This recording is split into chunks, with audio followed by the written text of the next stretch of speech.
Hello and welcome. My name's Vicki Haspels. I'm the Conscious Mystic, and this is the weekly forecast for week commencing October 31st, 2022. The weekly forecast is me bringing you my interpretation of the tarot cards, my deck, the Mythic Tarot, and how we are going to look at the week ahead, some guidance and some advice, and just looking at the trends and the energy of the week ahead. I have not shuffling the cards as we speak. I'm not haven't chosen the cards yet, so it's all intuitively channeled. And I wanted to just ask how your week went last week. I went back over and had a look at. I don't often do it, but I remember what the last week's forecast was, but I went back over for my own self, and it was interesting that it sort of aligned with how the astrology was being talked about last week, about the challenges and releasing toxic relationships. So it's nice to see that the cards are all aligning up with that. So I'm choosing my cards now. 6 I choose. And as I said, the deck I use is the Mythic Tarot.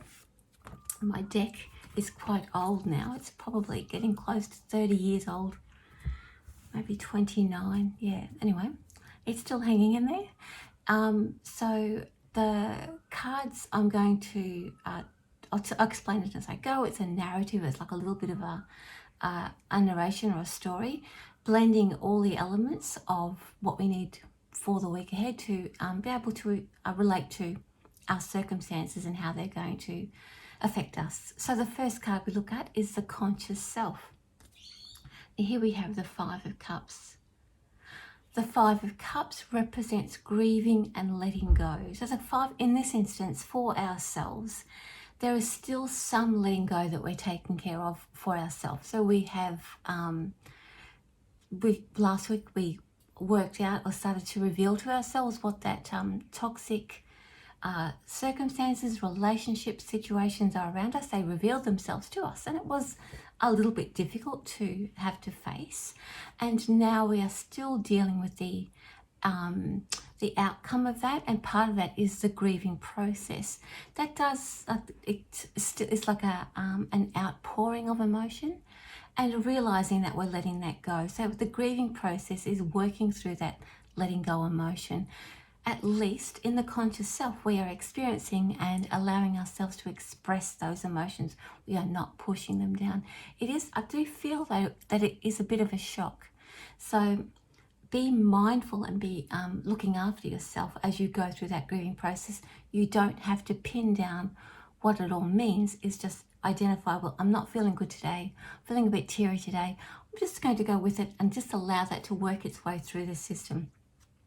The next card we're going to have a look at is the unconscious, or what is it that drives the soul and the self to experience the 5 of Cups so that we can move through that for our highest good. And this energy comes from the universe, it comes from our soul wisdom, it comes from our guidance.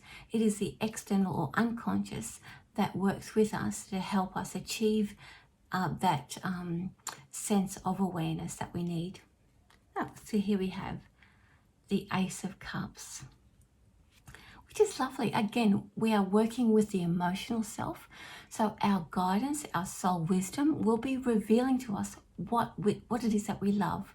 So as our emotions and our grieving works its way through our system, the unconscious self, the universe, our soul, will be providing us with situations, with opportunities to say, oh, this is what I love, this is what I love to do. So the grieving process is going to expose those desires and that passion. I guess in a way, the repression of all that toxicity and allowing ourselves to express it has actually been hiding from us what we truly love. And I guess we will start to change our priorities, and those will be like, oh yes, I'm feeling a little bit sad, I'm letting this situation go, but you know what, it's opening up this opportunity for me to pursue a passion. And in my world, I like to think that if I can be the best version of myself, then that serves humanity. So we don't always have to be doing grand things. Being the best version of ourselves brings that energy to the universe, and we share it with the collective. It ripples out. So what will be the challenge? What's the lesson? What is it that we are facing, that we are overcoming? And again, this is like a little bit of a clue about a carry on or follow on about what we're letting go. It's what our emotional triggers are, or our core trauma, our triggers. So here we have the Nine of Pentacles. So this speaks to our security. Not only, it could be, and we can take it literally, like our financial security, but also our like our grounded security, the emotional release that we are letting go of will challenge how we support ourselves, how grounded we are. Following our passion, is that going to still provide for us? Can we provide for ourselves if we once we follow that passion? And so we are going to reevaluate, not only reprioritize our direction and our heart's desire, but we are also going to reevaluate what it means. What does it mean? What is the value of it for us? And so that will be the challenge. Going through that grieving process and reprioritizing things really does change what we value. So that'll be the next part of the process, is about, is it worth it, basically, in the long run? So what is our action? What is our reaction now? What are we going to leap into action doing? Ooh, we're going to pursue that passion.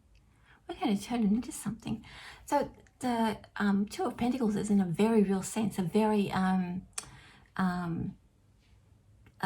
very practical sense, that we are going to express and follow through that passion. We're going to see the value of it. And not only that, we're ready to show it to the world. We're ready to say, hey, I'm going to do this. We're going to own our passion. We're going to own what it is that we love to do. And we're going to be out and proud, as they say. So the things that have been holding us back, the priorities, the reprioritizing, the reevaluating, is all going to balance out. So we're going to say, hey, this is what I do. And you know what? I want to be happy in myself. And so I'm going to take the next step and step into that role and be that person, be that passion in a very real way. Be out. So let's have a look at now, where is this leading us? What does it mean for our possible future? Oh, Seven of Cups. This is fantastic. So following our passion, owning who we are, stepping up and wearing it with pride and saying, hey, this is who I am. Showing the world, as I said, putting on or actually shedding the layers that we've been hiding behind, allows us, and then not only opens our desires, but it shows us a pathway about how we can utilize that in different ways. It doesn't mean that we're going to be locked into one thing just because we say, oh, I really love this. The universe is going to show us that there are many different avenues that we can then express it. And that's what the Seven of Cups allows us to do. It's going to provide us with opportunities and pathways that we can then follow and see, is this right for me, or is this right for me? There's not going to be just one. It's like a smorgasbord of opportunity, and we get to experience it, taste test it, see if that's what we want to do. And again, it's all tied up with the cups, with our heart. And so we are following what we love. It is now time for us. Now, what does this mean for our spiritual selves? We're looking at now the spiritual journey, the karmic journey. How is this helping our soul self? And here we have the Hierophant. So the Hierophant is the teacher. It is the wisdom that comes from learning, but it's not about, it's not the Hermit is like the end result of that wisdom, whereas the Hierophant is the beginning of that.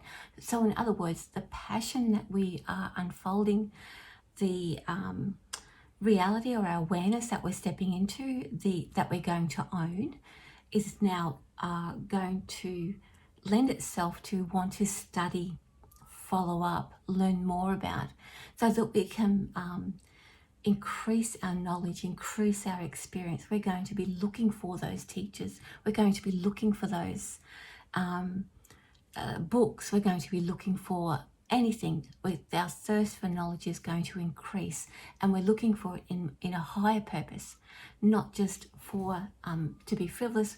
We are going to be looking for the wisdom and the knowledge so that we can walk our passion, walk our talk effectively in the best possible way that suits us. We want to understand it, we want to immerse ourselves in it, and so therefore we'll be looking for the highest possible learning that suits us to take us to our highest possible and best selves.